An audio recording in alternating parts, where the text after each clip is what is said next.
All right. Well, good morning, good afternoon. Welcome back to another edition of Sports Al Dente Fantasy Live. I'm joined, as always, by Josh and Ummer. Gentlemen, how are you doing? Doing great. Great, great. Excellent. Excellent.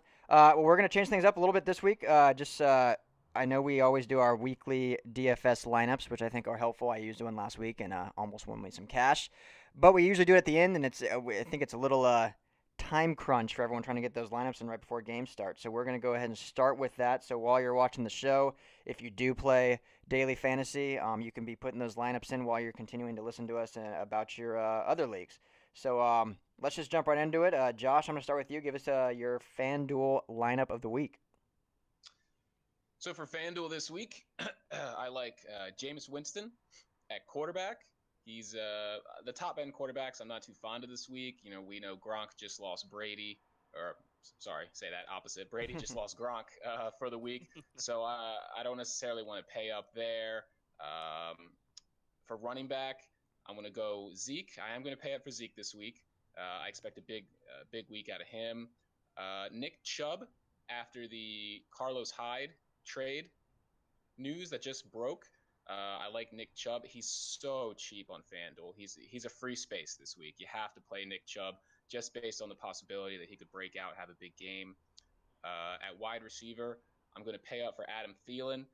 Thielen has an opportunity this week to tie Michael Irving for 7 straight 100 plus yard receiving games, the most in NFL history. I think he does it.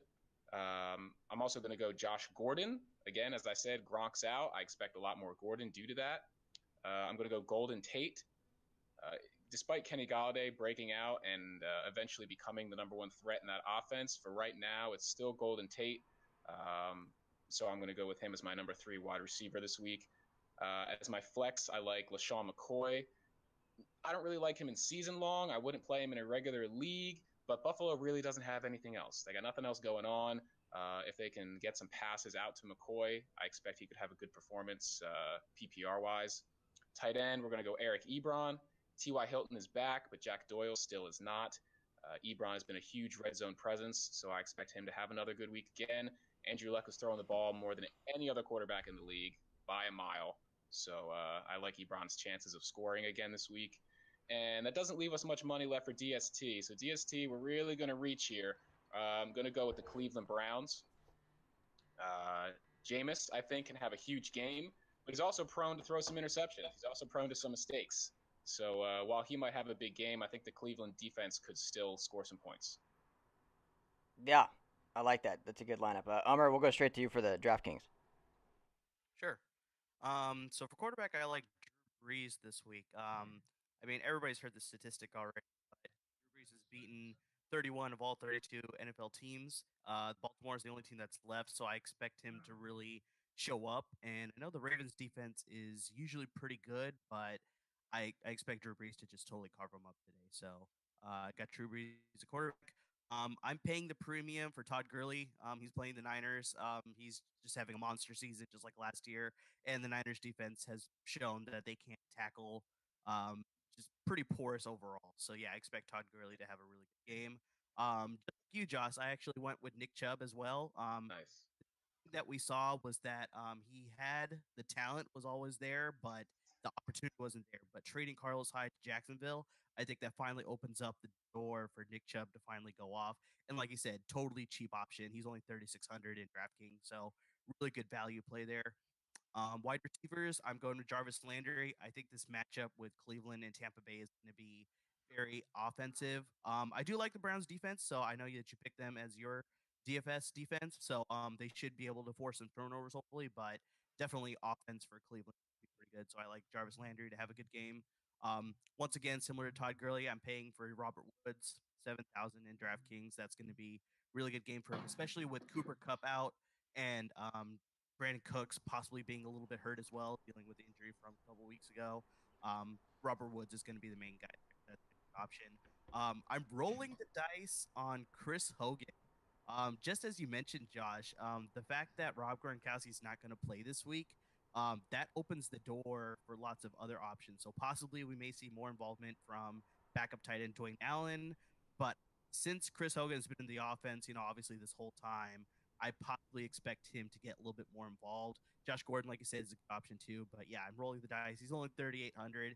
It's a risky play, but it could be a lottery ticket player, excuse me, where if he hits, he could go off. So Yeah, yeah. going Chris Hogan. At tight end, I got David Njoku. Slowly and slowly, he's just getting more involved in that offense, and he's such a dynamic player. So I definitely think he's going to have a good game against Tampa Bay this week. In the flex, I got Tariq Cohen against the New England Patriots. Tariq Cohen has definitely been the Chicago Bears running back to own so far, and I expect that trend to continue against the New England Patriots defense that surrendered 40 plus points against Kansas City. Kareem Hunt 100 plus yards and a touchdown as well. So Tariq Cohen's a good value play there, 5,100 in DraftKings. And in my defense, I'm going with the Colts. I mean, 2 words, Derek Anderson. I'll just leave it Yeah. there. Yeah, No, I agree with you. Yeah. perfect. Well, Uh, I'm sorry, Ryan. Go ahead. I was just gonna. So this is the beauty of doing a live show. I had some come up. I got to go run and pick up my wife who has a flat tire. Josh and Ummer, I'm gonna let you. You're just gonna run the show, so you guys know exactly how we do it. They're gonna guys out there listening. They're gonna break it down for you. So yeah, I apologize. I wasn't expecting this to happen, but I think you guys will be able to handle it. Yeah. Yeah, of Yeah. course. Okay. Okay. So you're good. Take care of business. All right. Enjoy. Thanks everyone for tuning in. But yeah, Josh and Ummer got you covered for all those fantasy start and sit stuff leading up to the 10 o'clock games. Okay. Thanks, Ryan. Thanks, guys. Appreciate it. All right. No problem. Umar, actually, I just wanted to ask you real fast. You had mentioned Tariq Cohen. DraftKings is full PPR format, right? That's correct. Okay, yeah. Then if that's the case, I'd love the Tariq Cohen call. In any PPR format, he's one of my running backs to start this week. As much as it pains me because I was very big on Jordan Howard in the preseason. And So I mean, I think we talked about this in the last podcast. I think Jordan Howard will slowly get more involvement in that offense because he's too good of a player to just limit his carries. I know Tariq Cohen has been a bit of a revelation in that offense for sure, but right. like I said, Howard is just too good of a talent to not give him more involvement in the offense. I think that bye week might have helped him get a little bit more involved. So we'll see it slowly increase, but as of right now, yeah, Tariq Cohen's a guy you want in your lineup.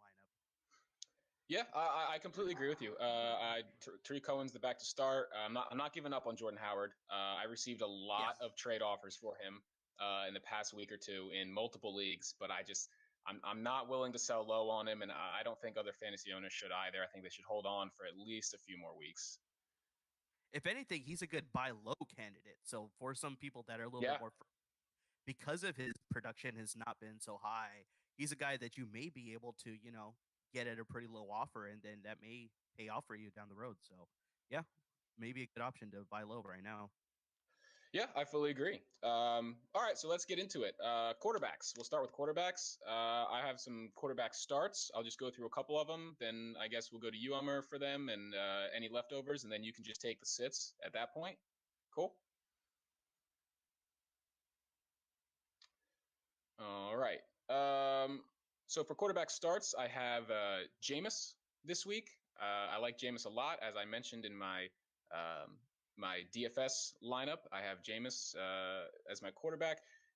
There's a really good chance that he could throw 1 or 2 interceptions. Jameis is prone to make some mistakes, but with those mistakes come a lot of yards. Um, Last week he threw for nearly 400 yards and 4 touchdowns. So Jameis is the kind of guy that can do that on a regular basis. I think we may have lost Ummer. Well, anyway, OJ Howard is back, and he's seemingly at full health. So that's another positive for Jameis. I expect him to be at full strength now with his offense. So start him with confidence. Baker Mayfield is another option I like for this week. Oh, hey, Ummer, are we back? Did we lose me or Yeah, did I we? think so. I'm not sure what happened, but as long as it's going, I'm not sure if it was still continuing on the broadcast. So we'll find that out, I guess, a little bit later. But yeah, Okay, well, okay. Worst case scenario, we'll have some discussions, just you and I. exactly. On the other side of the ball against Jameis, I like Baker, as I said. Baker Mayfield has an excellent opportunity this week. Tampa Bay is a horrible, horrible defense. They rank dead last in passing yards per game to quarterbacks. So I expect Baker to be able to take advantage of that. Now I'm not going to start him over, a lot of the normal every week starts. But if you're the Breeze owner, if you're the Rodgers owner, the Wilson owner, I might consider Mayfield potentially. Breeze has a really hard matchup this week. We'll get into that when we get to the sits. I know you may disagree with me there, Ummer, but that's okay. Um, my last start for the week for quarterbacks is a sneaky start, and it's Eli Manning. Everyone's starting Ooh, Matt Ryan. Matt Ryan, I know. Matt Ryan is, looking like he did a few years back when he had his MVP season. yeah. They can't really run the ball that reliably. But their defense, that defense is terrible. The Atlanta defense, they're allowing so many yards through the air. They're allowing opposing offenses to pile up the score week after week, which is causing Ryan to have to throw so much. So I expect Eli to be a real sneaky play this week. Again, if your quarterback's on bye, or maybe if you have someone who's injured, if you have a tough matchup and you need a guy with a lot of upside, I would go Eli. That they have so many weapons there, but with Beckham, with Barkley, with Shepard. Ingram's back this week, and while I don't necessarily know if he'll play, if Ingram does play, they have too many weapons against that Atlanta defense. I think Eli. I think this is a week he could have a bounce back. You know, I can see your reasoning there, but just based on what we saw against Philadelphia, I just this offense just seems so lost and so just unable to produce anything. I mean, with the exception of Saquon Barkley, obviously, he's the one bright Right. spot in that offense. Overall, just they haven't been able to put together solid drives, and it's not a offense I'd be going to besides Saquon Barkley in your fantasy lineup. I like I said, I definitely agree with everything that you said, but even with Atlanta's makeshift defense and patchwork defense, as you want to call it, with all those key players being lost with season-ending injuries, I just think that unfortunately, I think Eli Manning is getting very close to hanging him up, and it's pretty evident every week. So it is a bit of a lottery ticket play where it's like I think if it's going back and forth high scoring, he could potentially put up some good points, but I think it's too risky for me in my book. But yeah, no, I completely understand your reasoning there. No, I mean I agree with what everything you're saying, Umar, completely, and I think this is it for Eli. He's getting near the Right. end, but I will say the Falcons' defense is not the Eagles' defense. No, So for sure. For sure. yeah, so I mean I think Eli obviously had a horrible game last week, but this week I think I don't want to start Eli every week, just this week. Yeah, yeah. Okay. Yeah, no, I got you. I got you. Yeah. If there was a week you were gonna play him, especially with so many good teams on a bye, like Green Bay, if Right. you have Aaron Rodgers. So yeah, if you have Derek Carr in your fantasy lineup, I don't know why you would, but he's on a bye week True. this week. But so yeah, I completely agree. Like I said, for me, I'm still a little bit I would avoid that, but that's just me. Like I said. Sure. Well, who else do you have as a start, Umar? Anyone else besides the guys I said? Um, yeah, so I got Jared Goff. I think he's slowly becoming an every week starter. I think just Sean McVay's offense has just become so dynamic, involving everybody involved. I mean, like he's just got a ton of weapons there. Robert Woods, obviously, Brandon Cooks, Cooper Cup is obviously out, but um, Todd Gurley. I mean, obviously we mentioned his name earlier. He's become a lot better, and he's definitely taking away that first round bust label that he had on him initially. And I think that was just a product of Jeff Fisher's offense more than his ability. So yeah, Sean McVay has brought out the best in Jared Goff and why he became a number one overall pick. So yeah, and especially against the 49ers, that secondary is absolutely a mess right now. So that's going to be a Right. good um one play I like actually is Deshaun Watson versus the Jaguars. Um, Ooh. Jaguars defense in the last 2 weeks have scored only 1 point fantasy wise. I mean, they've been lit up for 30 plus points in back to back weeks. So once against Kansas City, which okay is a little bit more understandable, but then against the Cowboys in a complete surprise upset. I mean, I'm sure you were ecstatic, but lots of Loved other it. owners, lots of other Jaguars defense owners were like, "This is going to be a great week for us to bounce back," and then it became the complete opposite. So I they may be able to bounce back this week against Houston Texans offense, but I think they'll still be reeling and sort of questioning themselves as far as like how are we still performing this bad? And this could be an advantage for Deshaun Watson to take advantage of that. It may not be the best numbers, but he's still going to be a viable starter for you. Like as we mentioned, if you have a Aaron Rodgers on the bye week or anybody else of these four teams on the bye week, so he's a sneaky play for me for sure. Yeah. Okay, that's interesting because I actually have, if we want to move from the starts into the sits at this point, Sure. I actually have Watson as a sit this week. And now Okay. I can see the point. I can see the points you're making, though. I mean, and Watson has that uh, talent, that dynamic, that ability to use not only his arm but his legs to extend a play Yeah, at any time, and so he could definitely go off. But he's still dealing with a chest bruise that has limited that is his true. ability to be mobile because he doesn't want to take any big hits. Last Right. week during the game, the doctors were checking him out on the sideline in between every series late in the game. Right. And I expect the Jags. I expect this could be a big get right game for the Jags. It's a division matchup. They feel that they're better than their record shows. Jalen Ramsey, as we all have seen at this point, very, very short tempered with the media, just doesn't want to, he knows they're better than what they're putting out Right. there. So I think this is a get right situation for the Jags. And Watson, at this point into the season, 9 touchdowns, 7 interceptions. So not the best ratio. True. Also, for anyone on a side note, anyone watching the London game right now, Keenan Allen just lost his mind because he was wide open in the end zone and Philip Rivers didn't even look to him. Kicked a pylon, took his helmet off, ran to the sideline. He's doing his best Odell Beckham impression right now. Um, so I currently have him as a sit. Another sit that I have for this week um, is Blake Bortles in that same game. Right. Bortles has been kind of fooling people this year. He's having some good Yeah. games sprinkled in with his usual bad performances, and the Houston defense is just too good. I believe this could be a very low scoring game due to both defenses holding the opposing offenses down. The difference being, to your point, Ummer, that Watson at least has that explosive quality. He has the weapons in Hopkins Yeah. and QT and Fuller. Um, so if you were to play either quarterback, I would go Watson. But for me, they're both sits. Yeah, and fair reasoning behind both of those sits for sure. But yeah, like I said, I think Watson will be able to pull it out. Jaguars may be, still a little bit reeling. They may play better than the last 2 weeks, but Yeah, yeah, I think the biggest thing that made the Jaguars defense so good last year was just they were forcing takeaways. And this season they're tied for last with only 5.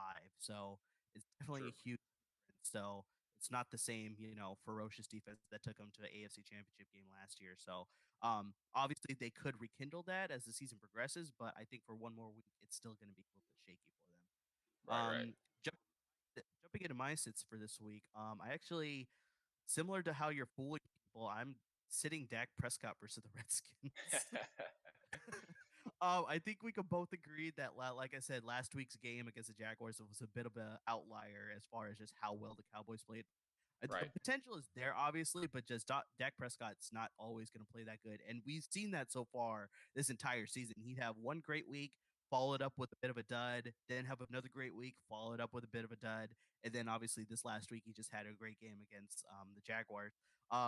He has yet to throw for over 300 yards this season. So, I mean, they're definitely limiting him in the offense. I think finally when they give him full control of that offense, he'll get a lot better. But up until then, it's definitely the Ezekiel Elliott show in Dallas right now. So it's like they run the offense through him. Dak Prescott, I hate to give him this title, but a bit of a game manager, just doing enough to move the offense down the field, but maybe not enough to like totally transform that game.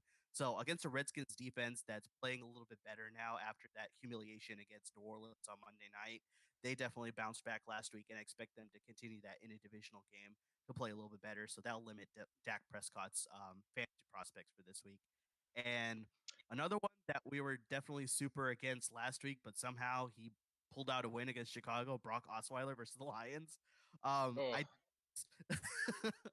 I don't expect him to replicate that same magic that he displayed last week against the Lions defense. They'll be prepared that yeah. Osweiler coming into the game, whereas last week it was very like last minute. Okay, Hill can't go. Let's go with Osweiler, and okay, you can see that sort of last minute heroic sort of thing just sort of inserted in. He was able to pull it out, but with the Lions knowing that Tannehill was probably not going to play, they prepared for Osweiler, and I think they'll be able to limit whatever he's going to do. So, yeah, don't be cute and try to start Osweiler this week.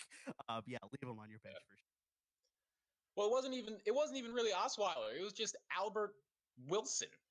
It That's was true. it was That is Al, true. it was all yards after catch. It was Albert Yeah. Wilson just showing off that incredible speed and huge Yeah. playability that he has. He just decided to have those 2 or 3 plays that he may have sprinkled throughout the season, all in one game.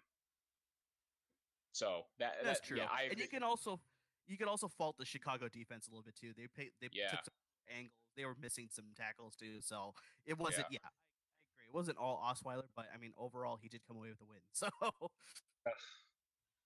Osweiler. Um, yeah, no, those are great. I completely agree, Ummer. All right, so let's get into running backs. sure. Do you want to go ahead with the running back starts? Yeah, I could jump into those right now. So, as we already talked about earlier with our DFS lineups, Nick Chubb against the Tampa Bay Buccaneers, Yeah.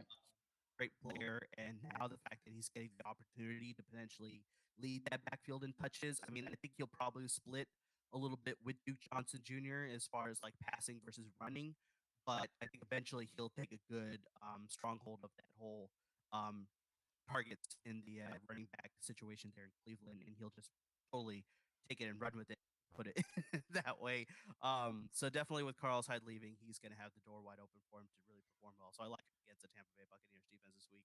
Um, Frank Gore versus the Detroit Lions. I think this game overall may not be so pass heavy. I know Matt Stafford is, obviously such a dynamic quarterback, and he's a good start for you this week, but I think they'll lean more towards the running game. So both sides, both I like Kerryon Johnson and I also like Frank Gore this week. So I know we haven't been too happy with Kenyon Drake's production this whole season, and Adam Gase, I think he likes the old wily veteran and Frank Gore, and he's really giving him a good number of touches in that backfield. And to even take a Frank Gore has been doing stuff with those touches. It's not like he's been, ineffective. I mean, with the limited touches that he's getting more touches as the weeks go on, but he's definitely looked like, I mean, the I think future Hall of Famer Frank Gore, he's definitely been looking like that so far in Miami uniform. So I definitely like him for the Lions.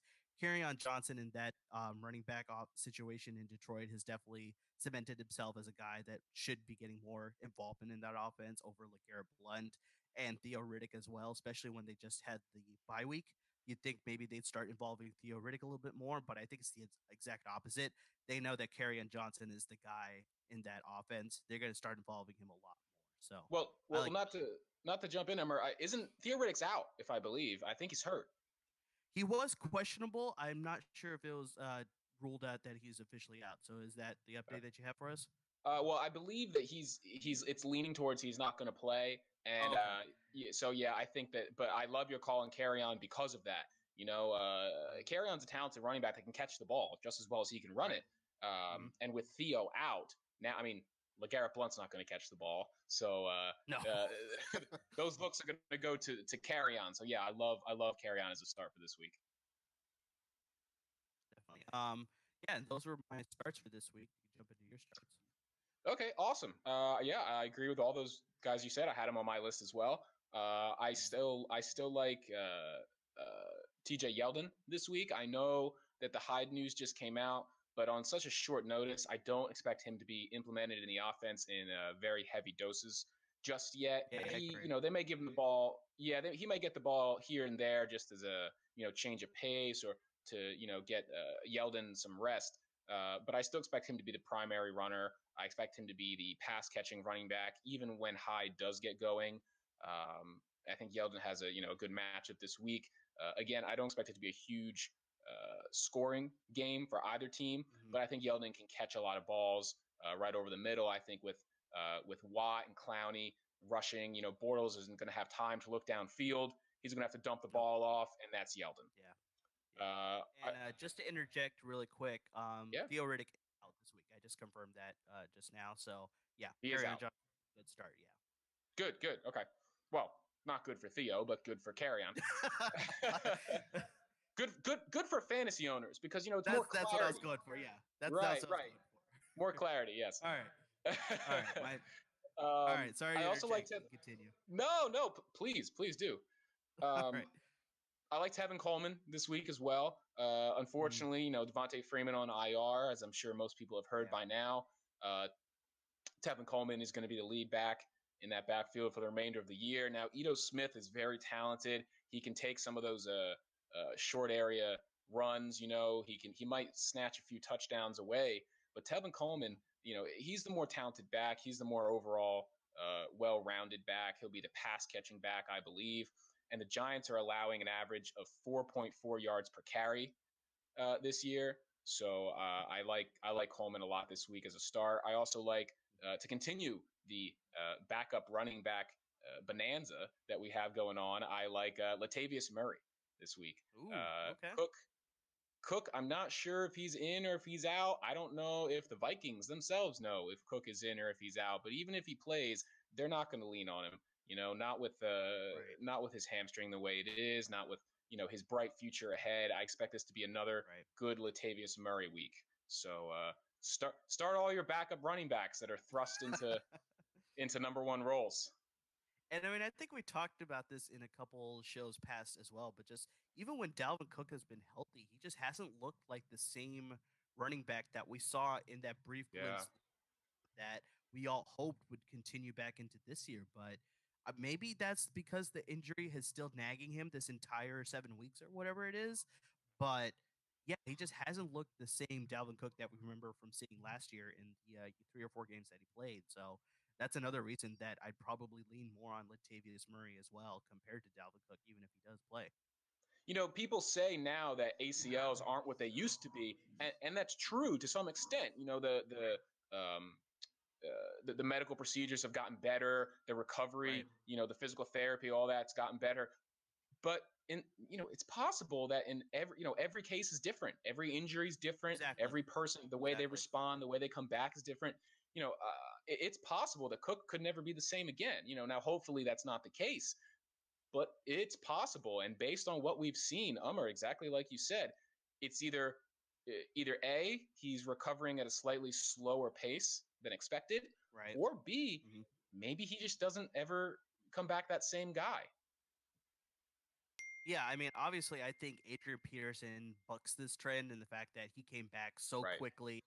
He was just as dynamic as he was before. But I mean, you hit the nail right on the head where it's just like every ACL tear, every injury, just overall is different, Mm-hmm. regardless of how similar it is to another player. And it's just the recovery process is different, like you said, and it's just like we don't know how his rehab is going. Maybe he's pushing himself a little less compared to other players. I'd like to think he'd be pushing himself more, but we really just don't know the full behind the scenes as far as what his recovery process is. And yeah, like we just mentioned, it could be something that nags him the entire season, possibly the rest of his career. So it's like, yeah, we don't know Yeah. whether we're going to Dalvin Cook now. Yeah, Dalvin Cook definitely his future is in question, but for this week, for Right. sure, we're not trusting him. Yeah, going forward. So that'll lead us very seamlessly into our sits for this week. There you go. So sit Dalvin Cook for sure. Yeah. To go off something you had said earlier about you liking Frank Gore, I'm gonna Mm-hmm. agree with you there that I like Frank Gore, which results in I want to sit Kenyon Drake. Kenyon Drake, he's been outproduced by Frank Gore. Yeah. And I mean, a couple years ago, no one would have turned their head at that, but now it's kind of like, that's not what Yeah, we thought exactly. going in. Right. So last week, he had that fumble at the goal line. Kenyon Mm-hmm. Drake did rather. So I think that the coaching staff may be pumping the brakes with him a little bit. They may not have the same trust they had in Right. Kenyon Drake. And until I see him start to perform better, until I see the coaching staff exhibit that trust in him, I'm staying away from him. I'm sitting Kenyon Drake in favor of Frank Gore. Um, Mm-hmm. exactly like you had predicted, Ummer. I had Now this game's already going on right now, so if you started him, uh, there's nothing we can do at this point. But I had Derrick Henry as a sit. Yeah, yeah. He did fall in the end zone though from the 1 yard line. The current score is Okay. 20-13 Chargers. But Derrick Henry did fall in the end zone from the 1 yard line. Other than that, he hasn't really produced much on the ground. He's actually been a better Yeah. receiver than a runner this week, which is something I think everyone's scratching their heads at. I know I am. Yeah, that's a big one. Yeah. Further, I want to sit, as we said earlier, just to go another running back tandem where one guy's being outproduced by the other. I'm sitting Jordan Howard. He's being outproduced by Tariq Cohen, Yeah. especially in the passing game. Tariq Cohen has back-to-back 7-catch games, and I expect this to be another game where they have to air the ball out. I mean, it's New England. Gronk or no Yeah. Gronk, New England's going to put up points. Right. So the game script's going to be very heavily in favor of Tariq Cohen, Jordan Howard, and again, similar to Kenyon Drake, he had a big fumble right at the goal line. And until we start to see him produce, which I hope he does, I think he can. But until we see that, I'm benching him for Tariq Cohen. Yeah, I think right now you need to ride the hot hand, and that is Tariq Cohen. So definitely Yeah. sitting Jordan Howard is not completely egregious for sure. So yeah, that's not a bad. Jumping into my sits, some of the names that we already hit on earlier. Lamar Miller versus the Jaguars. I don't like that running situation currently. One thing to keep in mind though, Deontay Foreman, the former Doak Walker winner out of Texas last year, he flashed some ability, but then similar to Dalvin Cook, he got lost with a serious injury for the rest of the season. He's coming close to returning. I like Deontay Foreman as far as just a more dynamic runner. So he may be a guy that you want to keep on your watch list. And if you have room on your roster, maybe a guy worth rostering because as soon as he comes back, I wouldn't be surprised if he supplants Lamar Miller and Alfred Blue as the main guy in that Jaguar in the Texas backfield, excuse me. Yeah. And he'll be a better performer. But yeah, Lamar Miller just he's really fallen off a cliff as far as his performance as a running back. So yeah, I'd avoid him at all costs if you can. Adrian Peterson, I know Chris Thompson is out this week, so you'd think Adrian Peterson would be a good start, but he just hasn't looked as great. And I think Sean Lee, Josh, he confirmed this for me. Sean Lee is coming back this week. He is. He's expected to play. Yep. Yeah, so there's one reason why maybe it's not the best idea to start Adrian Peterson. He is on the injury report as well. He's questionable, but most likely he will still play. But if you can avoid it, I would probably sit Adrian Peterson this week.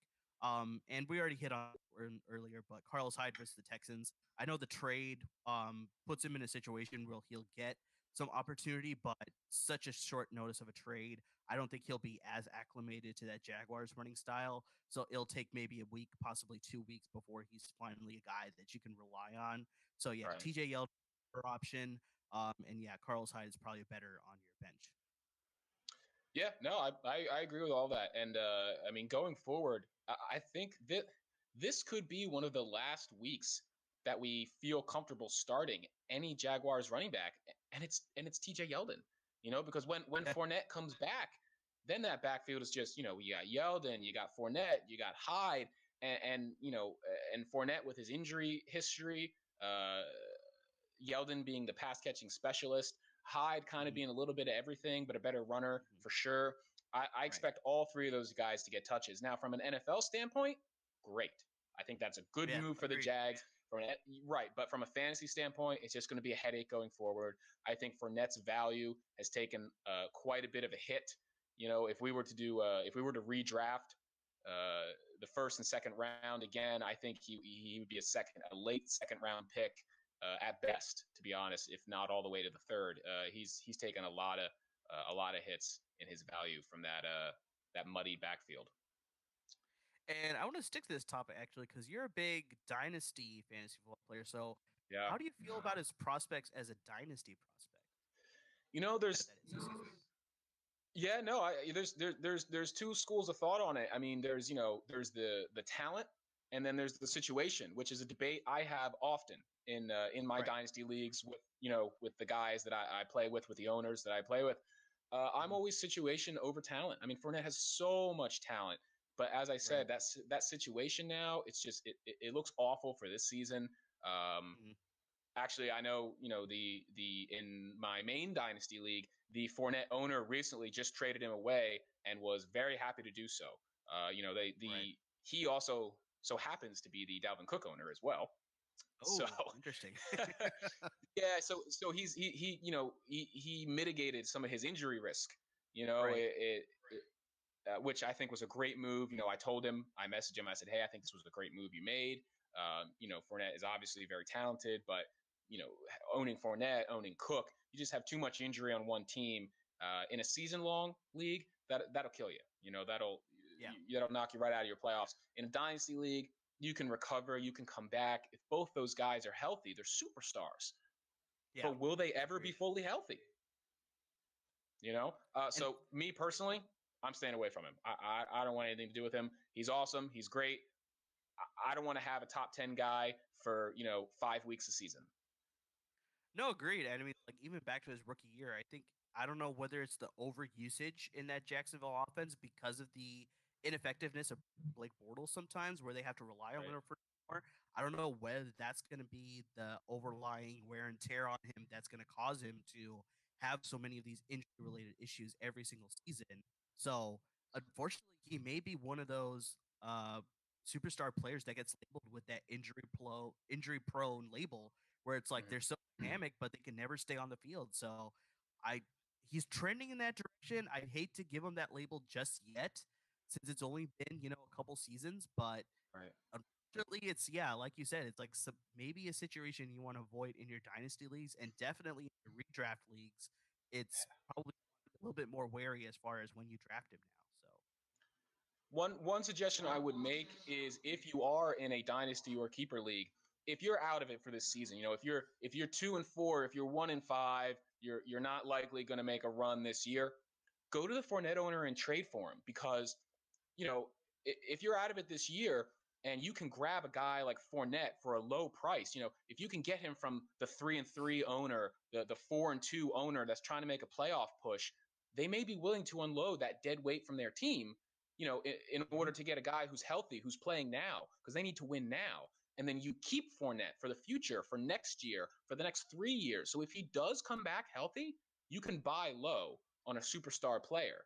And, people, as I said, people, that are 3-3, that are 4-2, that are 5-1, that are going to the playoffs, they want players to help them win now. They don't need a superstar player like Fournette on their bench, so they may be willing to let him go for someone like a middling, a good wide receiver, but not quite a top 10 guy, maybe like I'm trying to think of a good example right now. Maybe like a T.Y. Hilton, for example. right. He's back, he's healthy, he's got a brand name, T.Y. Hilton. I would make that trade if I were the Fournette owner and I were 4-2 or 3-3.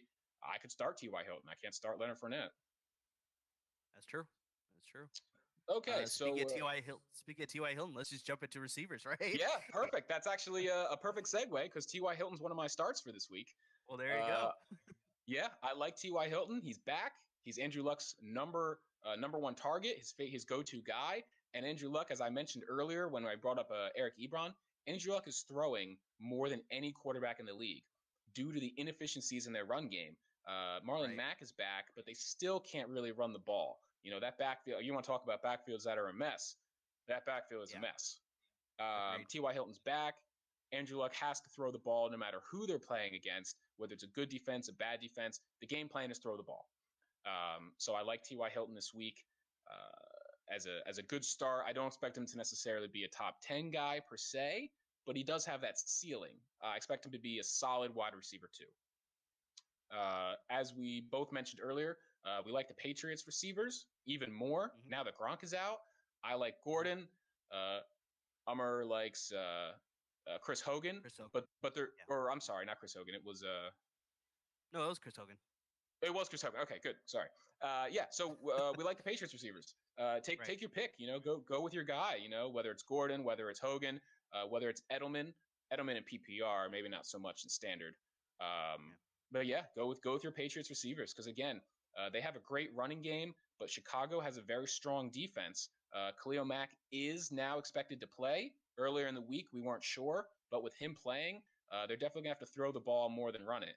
So take your pick of your favorite Patriots receiver. And last, I like Jarvis Landry as a start. Jarvis Landry and Baker Mayfield, the potential for those two is enormous. Landry is a great PPR receiver. Baker, I believe, has targeted him 29 times since he's gotten the starting position, but they've only connected for 11 of those 29. So, I mean, Baker likes him. He's looking for him. They're just not quite on the same page yet. Once they get on the Right. same page, I expect very good things to happen. And I think this week could be the start of that. Yeah, and Jarvis Landry is a PPR monster, and I think it's Uh, just like you said, as soon as they establish that connection on a regular basis, I mean, both players are going to be absolute um, starters possibly as soon as that connection is made. So yeah, yep. definitely a good player for sure. Jumping into my starts, I got some more under the radar starts that could be good plays, could be a little bit more riskier. Josh Reynolds versus the San Francisco 49ers. Cooper Cup is not going to be playing this week. So that's an opening for a third receiver to get some more touches in that offense. And the 49ers defense, I mean, we've already talked about this, it's just been so underperforming for sure. Just poor tackling, poor coverage, taking bad angles.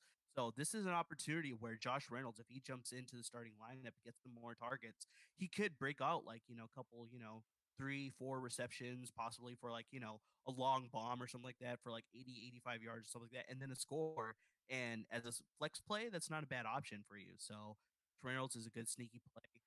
Traquan Smith versus the Ravens. Like I said, I like Drew Brees versus the Ravens this week. I think he'll be able to take that stout defense and make them look a little bit underperforming and really get his last win against all 32 teams, like we mentioned earlier.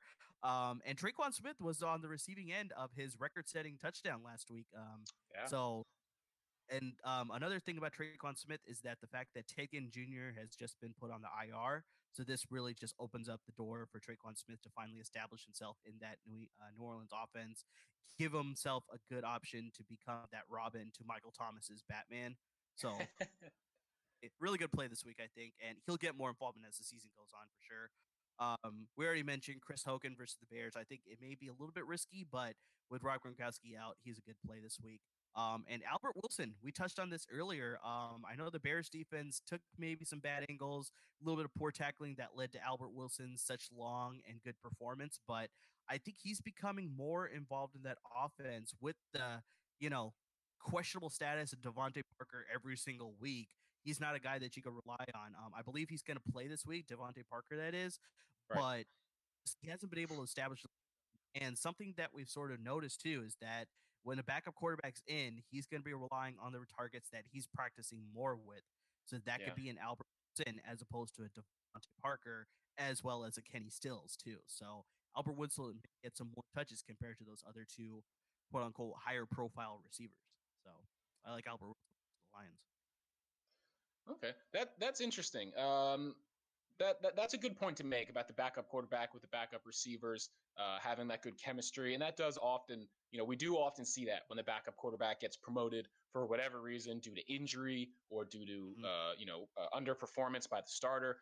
That is something that we do often see. We're gonna go into our sits here, and I'm gonna disagree with you though on Wilson. Um, All right. he's one of my sits for this week. Up until week 6, Mhm. Wilson only averaged 3.4 catches for 41 yards per game. So in a Right. PPR league, he's only getting you 7 points. In a standard league, he's getting you 4 points. Right. That's not a starter to me. He had one big game, he had one blow up game. I'm not necessarily ready to thrust him into my starting lineup or to trust him after one big game. Mhm. And as we kind of touched on earlier, it was mostly all yards after catch. He's a shifty guy. He's fast. He does have that ability. But you, yourself had even said part of that was just due to the Bears taking some poor angles on him and not quite tackling him in the open field like they should have. I like him as maybe like a tournament DFS play if you want to go Mhm. contrarian. Someone who has that ability to blow up. But I wouldn't personally start him in my season long league. Um, Another sit that I have for this week is Will Fuller. Going back to my distaste for Deshaun Watson this week, I think that Jaguars defense kind of has a get right game. And, look, even when Watson has been playing well, Fuller hasn't. Fuller, since the emergence of Kiki QT, now I'm not quite ready to say he's the number 2 receiver yet, but it's looking like there's between Fuller and QT, it looks like QT could be overtaking that number 2 role. Even though he's playing from the slot and Fuller's still the outside guy. I mean, Hopkins is the unquestioned number one. That's not going to change. But I think the dynamic between Fuller and QT could be shifting in favor of QT. And if that's the case, the Jags, I don't think, are going to allow three receivers to succeed against them. And I think Fuller is going to be on the losing end, but he does have that big playability. I think the only way Fuller has a good week is if he breaks one long catch, which is possible, which is always possible. Yeah, very possible. But if he doesn't do that, I think he's a sit. My last big sit for the week, unfortunately, the game has already started. So if you started him, oh well. And if you sat him, good for you. Corey Davis. Corey Davis hasn't really lived up to his talent so far this year. In the game right now, he's being outproduced by Tajay Sharp, which some fantasy owners may say, who? So yeah, Corey Davis again. He's being held back by Marcus Mariota, by the inefficiencies of the Titans' offense as a whole. Speaking of which, it's actually 3rd and goal right now with 40 seconds left on the clock, and Mariota, I think he just scored. We'll see. Yeah, Mariota just rushed in for a touchdown to tie the game with the extra point. So interesting game going on right now in London. Should be 2020 with give the Chargers the ball back with 33 seconds left. So some late game drama in London. Awesome. So just going back to Sharp, Josh, you're not a fan of University of Massachusetts? I thought not everybody was. Come on, man. Go Minutemen. Yeah. No, totally. I'm in the same boat as you. He was a 5th-round draft pick out of the University of Massachusetts, and he is a good option as a PPR guy. But yeah, it's still just that offense is just so. The Tennessee offense is just so like unpredictable. Where it's like, I mean, you're talking about it right now, where Mariota had a good game, is having a good game so far. Derrick Henry was able to get into the end zone, so it's like these are things that have been sort of bucking the trend as far as what we've seen all season. Where it's just like who is this Tennessee offense and like, which offense are we going to get week in and week out? So yeah, it's just Right. best avoid that situation. Even Deion Lewis has just not looked as effective as a lot of fantasy owners were hoping. I actually dropped him in a couple of my leagues and picked up other options because it's just I can't rely on that, like you said, dead weight on my roster in a redraft league. So Right. yeah. Jumping into my sits, you hit on a couple of the ones that I had already. Will Fuller, definitely. Um, One that I'm going to mention is Paul Richardson versus the Cowboys. His passing offense has been, I mean, similar to the Tennessee offense, just unpredictable. I mean, one week they look fantastic, the next week it looks absolutely atrocious. And Paul Richardson is a little bit gimpy coming into this game as well, and the supplemental receivers behind him, Jameson Crowder, Josh Doxson, have not been able to perform with Paul Richardson being, a little bit gimpy and not as effective. So it's just that whole offense is just one I would avoid as well. And the Cowboys defense is a little bit stronger. Like I said, in divisional matchup, it's usually sometimes lower scoring. I expect this game to go in that direction as well. So avoid Paul Richardson in that passing offense for sure. Kelvin Benjamin against the Colts. Like we said earlier, just that Bills offense is just so, not worth starting at all. And even with Derek Anderson coming into the situation where he has familiarity with Kelvin Benjamin, both playing in Carolina, there could be a little bit of a connection there, but I just don't like Derek Anderson as a starting quarterback this week. So avoid the passing offense there for sure. And the last sit I have is Mohamed Sanu. Mohamed Sanu and Calvin Ridley are both questionable coming into this game against the New York Giants tomorrow night.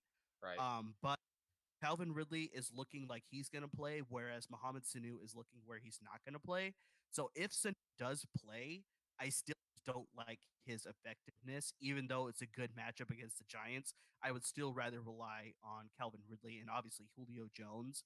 But yeah, Mohamed Sanu, I think you're better off keeping him on the bench. I don't know if he'll be as effective. Does Julio score this week, Umar? What do you say? I know we were so on the bandwagon that he was going to score against Tampa Bay. We had the facts behind it. We were just like, this is the time, and Right.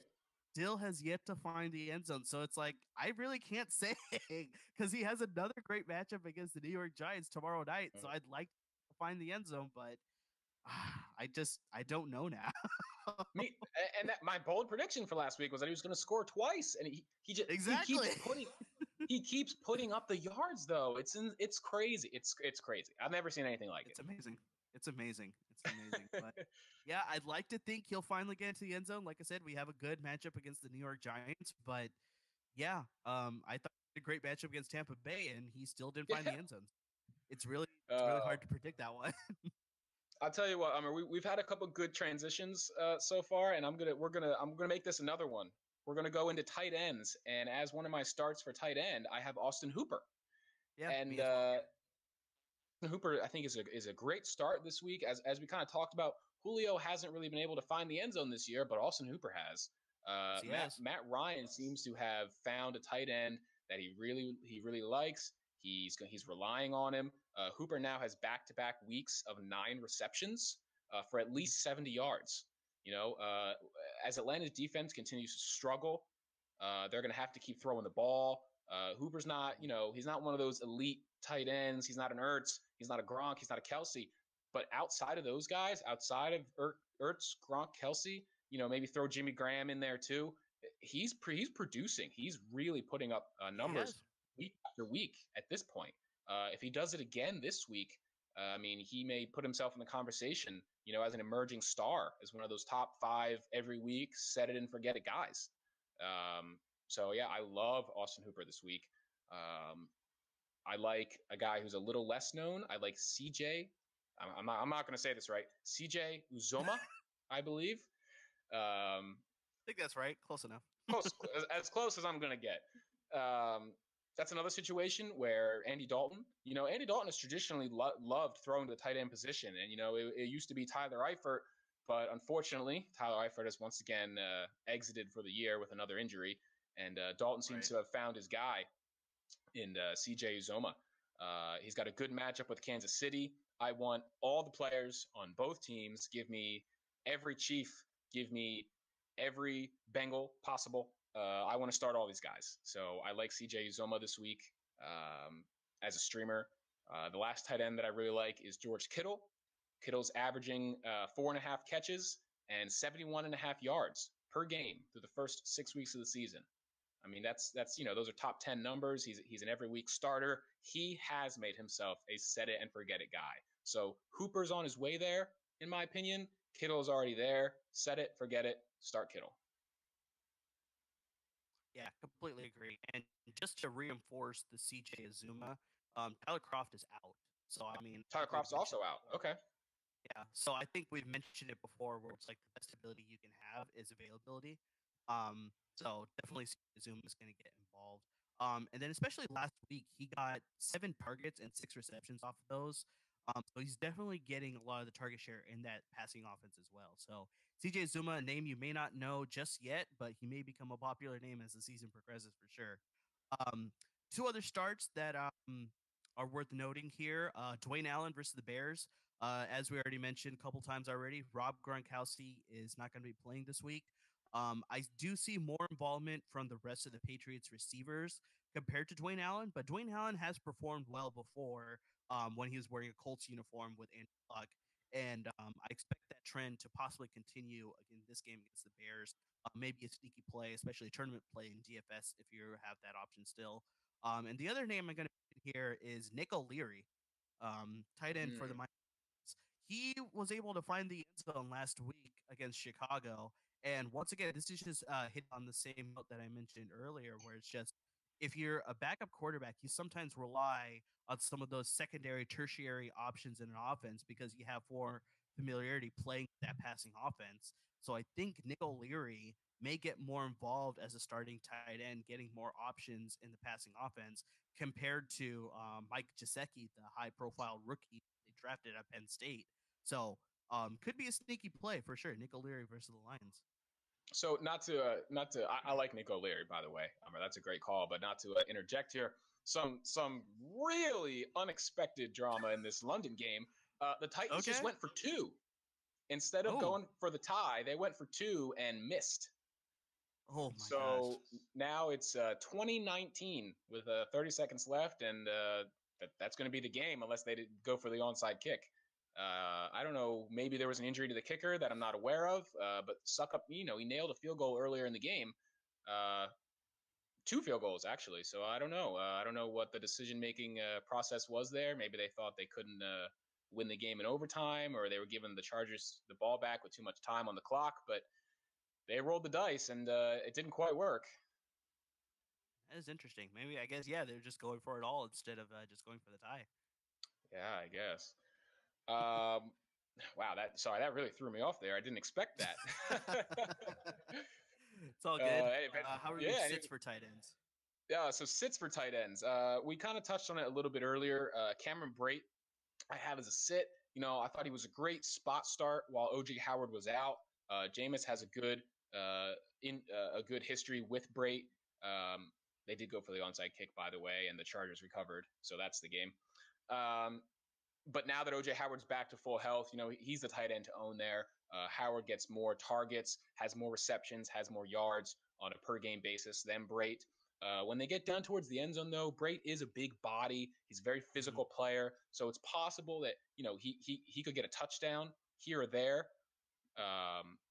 But he's not someone I want to start. He's not someone I want to rely on to put up numbers unless he so happens to score a touchdown. Speaking of touchdowns and sits, is Benjamin Watson. Benjamin Watson's in a tough matchup against the Ravens, as we talked about with Drew Brees, with that defense. Watson's been targeted in the red zone very, very often this year, almost every single week. He has a lot of red zone targets, but that's resulted in 0 touchdowns for Benjamin Watson so far in 2018. And to go a step further with that, the Ravens defense has allowed 0 touchdowns to tight ends in 2018. So you put those two together, I don't expect it to change. I don't expect Watson to score. I don't expect him to have a lot of success against this Ravens defense. Leave him on your bench. And the last guy I want to mention for sits is Evan Ingram. We do expect him to play, and he could have a good week. But that game, unfortunately, being the Monday night game, there is a chance he doesn't play. I'm not willing to risk the 0 if he ends up not playing. So start someone else, stay away from Evan Ingram, give it at least one more week, play it safe. Awesome. Well, I think great minds think alike because I had all three of those players as my sits as well. So we need to stay on this topic too much longer. Yeah. The only other player that I would mention as a possible sit as well is Hayden Hurst for the Ravens. He's still coming back from that early season injury that he's suffered, and he just hasn't been involved in that offense just as much as we were hoping just yet. So I think give him time.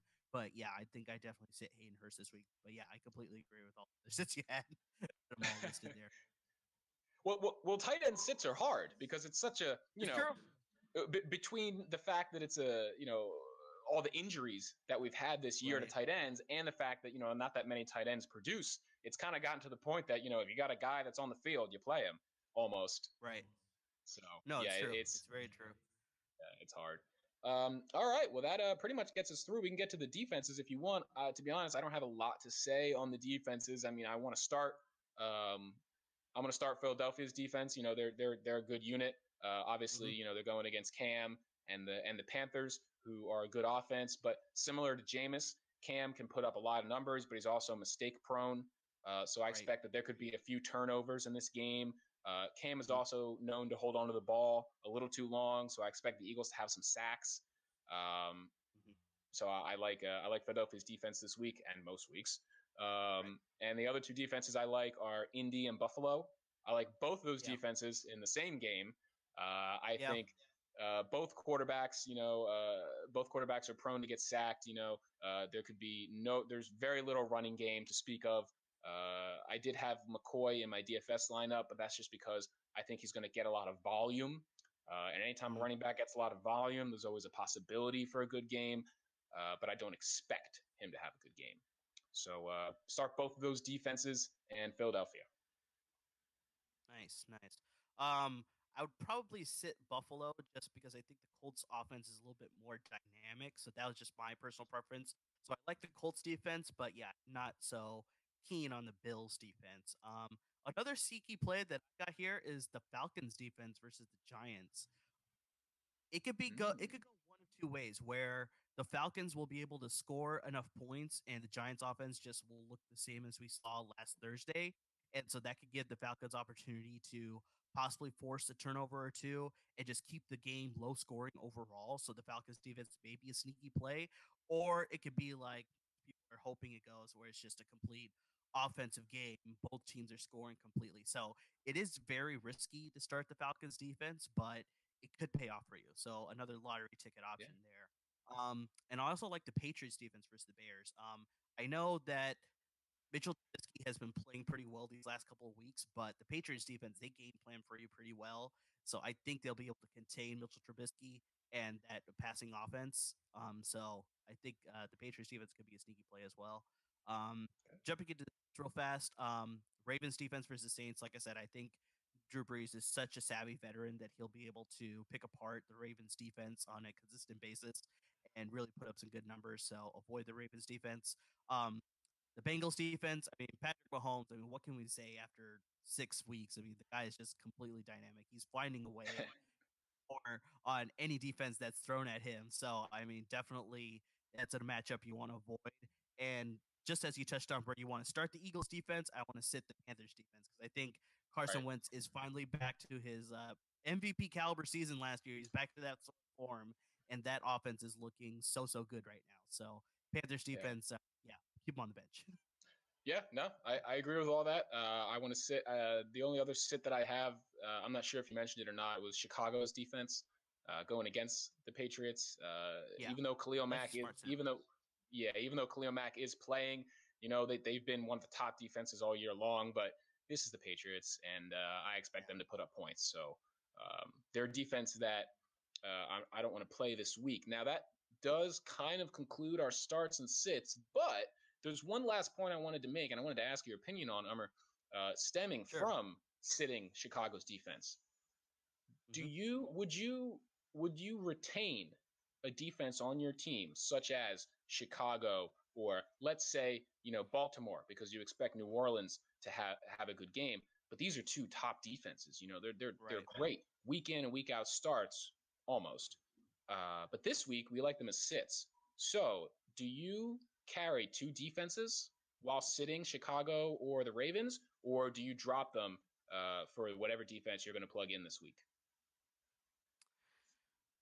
I think a big thing that helps is knowing how many teams are in your league. If you're in like a 10-man league, you could probably get away with dropping an elite level defense and you still have good options to stream the rest of the way in case you do lose that defense to some other team.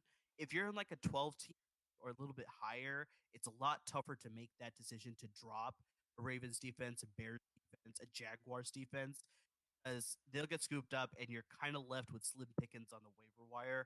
You may get lucky with a few matchup based starts there, but for the rest of the season, it's a lot tougher. So I think in a 12 team league or higher, you probably want to try and roster two defenses in a week. But if you're in 10 team or I don't know why you would be 10 team or less in a fantasy league, you could get away with just having dropping that defense and picking up a better matchup based defense. So Yeah, I completely agree. I just wanted to hear your opinion on the matter. I know a lot of people hate the idea or cringe at the idea of carrying multiple defenses or multiple no, of kickers course. or whatever. And normally I wouldn't do it, but there's very few exceptions. Those elite defenses, like Yeah. like the Ravens, like the Bears this year, the Jags. They're worth it. So I completely agree with you there, Ummer. Yeah, because it's similar to the tight end position where it's like if you have one of the top three, possibly top five players at that position, you want to try your best to keep them. So even like on a bye week or like we're talking about in a matchup based sit, it's yeah, you want to try and roster another position at that another player at that position, excuse me, so that you can hang on to that elite level talent and not have to worry about losing them to somebody else. Awesome.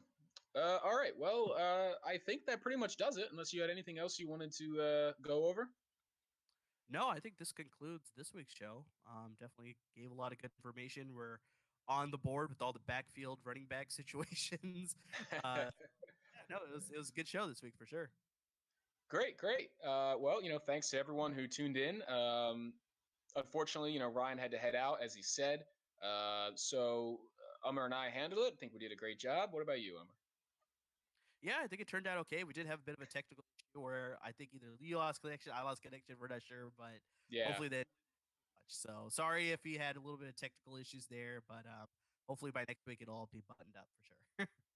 yeah, and yeah. So speaking of technical issues, without Ryan here, our host, I'm not quite sure how exactly to end the show. So I think Umar and I will just end the call, and hopefully that'll cut out the feed. If not, then enjoy the blank feed. Enjoy your guys' week 7, guys. Yeah, good luck, everyone. Umar, sir, I'll talk to you later. All right. Thanks a lot, Josh. All right, see you guys.